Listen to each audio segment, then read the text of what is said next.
Vi har problemer i PGX, i Ekspressen, vi har store problemer. Altså livet som YouTuber, som vanlifer, det har jeg tenkt mye på i det siste. Det er ikke langt ifra egentlig bare å være hjemløs. Blagoevgrad, Bulgaria. Et sånt område her med gratis camping. Folk bor her, liksom. Alle har sånn bil som jeg har. Ingen bryr seg. Alle. Det er helt fantastisk. Det er så deilig det der var. De deilige kildene. Ganske spesielt, ikke sant? Å bare kjøre et par timer inn i landet her, og så er det liksom høst, og alt er brunt. Det er ikke det Hellas, liksom. Det er det grønt. Og sommerfugler og blomster, liksom. Livet som YouTuber, som vanlifer, det har jeg tenkt mye på i det siste. Og det er faktisk, det er ikke langt ifra egentlig bare å være hjemløs. For nå har jeg bodd i en hel måned, eller lenger, utenfor en bobilforretning, i en sånn trailer park. Så jeg har bodd i en trailer park. Og det er liksom vanlife. Det er kult, det. Det er jo ikke kult å være fattig.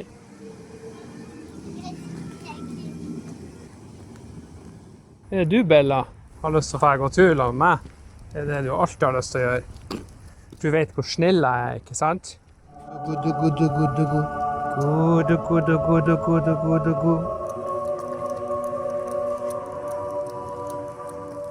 Jeg og Bella, vi er nå i hvert fall venner. Så har jeg en hund til venn. Nei, altså på en måte så føler jeg det som om det ikke er fruktbart for meg å være her. Men på den andre siden så vet jeg jo også at det er motstand som rett og slett gjør at vi kommer oss fremover. Skal du være med inn? No way! Og sånn ser det ut her. Det eneste som ser bra ut, så å si det er liksom her workplace, ikke sant? For workplace er jo ganske nice. Vannproblemer. Vannpumpe. Det er veldig lite her da, så det er et helvete å bo her. Her er gatehund som bor her på grensa til Bulgaria. Han bor nå her, og han er så snill. Så blir vi tatt imot her av de som bor her ute. De er så sultne karene her. Som bor her og er så glad når jeg kommer og... That's a great place, man. Skikkelig bra plass det her, ass. Ligger den. Blagoevgrad, Bulgaria. Denne plassen her er helt legendarisk. Bare er sammen med frie kjøtere og bader her. Hvor bra det så ut. Der borte er det varmest. Se folket der bader. Oh my god! Faen, det er råeste plassen å være på, altså. Ja, da var vi kommet til Blagoevgrad, Bulgaria. Jeg er på noen sånne hete kilder. Det er mye som skjedde på hjemmefronten, skulle jeg til å si, eller det som jeg liker å kalle en hjemmefront. Det er litt sånn hjertesorg og litt sånne ting, så jeg føler at jeg trenger å være i en spa hele dagen. Og det er det jo her da. Det er en utespa, en spa-avdeling. Bathing in the changing rooms is prohibited. Ok. Jeg vet ikke hvordan et sånn type bad ser ut. Jeg har ikke fantasi til å forestille meg det. Jeg tror det her er en campingplass, altså. Det her er den lokale campingplassen. Jeg bor bare ute i skauen. Bulgarsk kaffe. Så vi er først her i kanalen bortover hit. Bak her. Og kan også være inne der. Da må du legge fra deg pistolen din, og det er jo selvfølgelig ikke noe som alle er interessert i å gjøre. Vi har problemer i PGX, i Ekspressen, vi har store problemer. Vi har riktig nok noen followers, men jeg knekte 80, fikk 81, og da gått tilbake til 79. Ja, så nå har jeg satt standarden for denne samtalen her. Det dreier seg om nedturen PGX, altså ikke kjøreturen ned til Hellas, altså Per Gynt Ekspress. For de aller fleste så betyr det ingenting. Ut av mine followers så vet jeg ikke om det er noen som helst som har lest Per Gynt.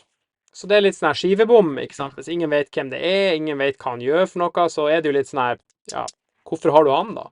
Jeg har ikke funnet en eneste norsk kanal med sånne vanlife-folk. Altså, nå er ikke jeg en vanlifer. Jeg er ikke en fyr som viser liksom, hvordan er livet i en van. Og det burde jeg ha gjort, hadde jeg vært interessert i mange followers. Men jeg er ikke interessert i mange followers for enhver pris. Det er jo greit nok at jeg får dalende views. Kanskje er det dårlig, man må bare si det rett ut. Kanskje er det dårlig. Kanskje det er det. Det som skjedde var jo det at jeg fikk mindre og mindre views. På det første sikkert 300-400, så 200, så 100. Og så fikk jeg 130 på Bobil Munch-episoden, som var, jeg synes, en veldig bra episode, og en veldig dyp episode. Ok, så da fikk jeg 130 views på Bobil Munch. Så la jeg ut noen sånne short-videoer med sånn spirituelt innhold, sånn at du liksom må søke sannheter, du må være som vann, du må bare bevege deg, go with the flow, alle sånne der ting. Og en sånn latinsk freestyle, liksom.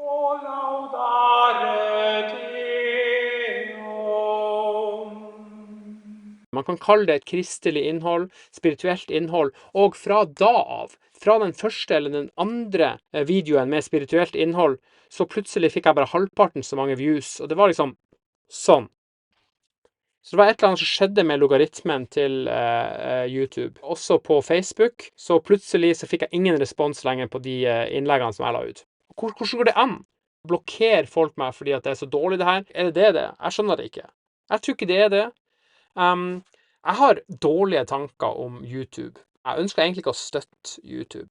Og det er jo fordi at jeg opplevde det spesielt under denne såkalte pandemien, så opplevde jeg at YouTube sletta og sensurerte bort offentlige demonstrasjoner på gata i Norge. Altså det som er selve definisjonen på ytringsfrihet. YouTube sensurerte den videoen der.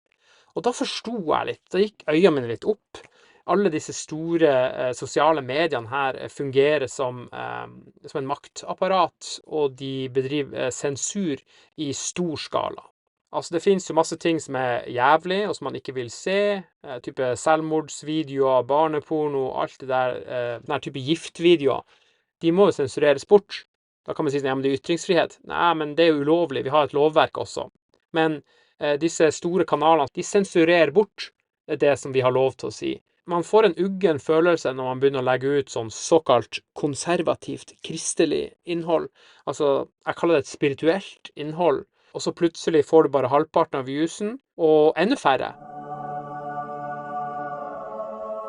Plutselig får jeg bare 5 views på noen av de videoene. Så dårlig vet jeg at det ikke er. Det er veldig irriterende. Legg arbeid i det, liksom, og så vet du at du har en sånn satanistisk algoritme som motarbeider deg. Egentlig så føler jeg at det ofte er sånn at det er en sånn ond algoritme som liksom gjør livet mitt tyngre enn det kanskje burde vært. Men på den andre siden så vet jeg jo også at det er motstand som rett og slett gjør at vi kommer oss fremover. For vi vil jo bare leve et godt liv, ikke sant? Men hva med livet som vi skal ha etter dette livet? Hvis vi bare blir ført bak lyset, hvordan liv vil vi da få etterpå? Det er ikke mange som tenker på det, for det blir jo sagt at det ikke finnes et liv etter døden. Jeg tror snarere at det er det her livet her som er det sanne skyggelivet. Det ekte livet er annerledes. Vi er så å si i sånn kjøttkvern, rett og slett. Så vi skal bare kvernes ut der da. Det bare forsvinner i en sluk. Jeg la ut denne videoen her, denne traileren på denne Bobil-filmen, som kommer nå snart, som er en sann historie. Jeg synes den er en fantastisk historie. Og i løpet av en kveld så fikk den 2 eller 12 views. Så lite. For det er liksom elendig. Logaritmen prøver å få meg til å tro at dette er elendig. Og jeg til og med laget den på engelsk. Så jeg markerte videoen som en engelsk video. Hadde jeg laget et sånt God morgen Norge-program, så hadde det vært helt greit å ha det på norsk, for da har du nok seere. Men du har ikke nok seere i Norge som vil se på PGX. Nei, altså jeg vil bare si det at fremtiden til PGX er ganske mørk. Jeg føler at det er kanskje ikke den rette kanalen for det som jeg laget. For eksempel hadde jeg en video som heter Pilgrim i Berlin. Altså, jeg synes selve konseptet er fantastisk, og selve den motsigelsen som det er når man fer som pilgrim til Berlin og så ender opp på Berghain diskotek. Altså det er interessant, men problemet er at det er en logaritme, og liksom den bygges opp, sånn som jeg skjønte, etter blant annet det som folk søker på. Folk søker for eksempel Pilgrim, Santiago de Compostela, Pilgrim, Israel, Pilgrim, Mekka. Det er det folk søker på. Det er ingen mennesker på hele jorda som søker Pilgrim i Berlin. Det er ingen som gjør det. Og det forstår jeg godt, men jeg gjør det. Altså, jeg drar på denne pilgrimsturen. Sånn at jeg tenkte å bruke tida mi fremover på andre typer prosjekter. Men jeg liker veldig godt å lage videoer, så jeg vil fortsette å lage litt videoer. Jeg vil selvfølgelig legge ut denne store bobilfilmen, som er en kortfilm. Og sannsynligvis kommer det et par episoder til av PGX. Ja, det var det jeg ville si da. Hvilken type plass det er det her egentlig? Det så veldig grått ut. Jeg er ute og går en tur, og så kom han her sammen med meg. Han har fått ett kjøttbein hos meg. Derfor gikk han 5 kilometer.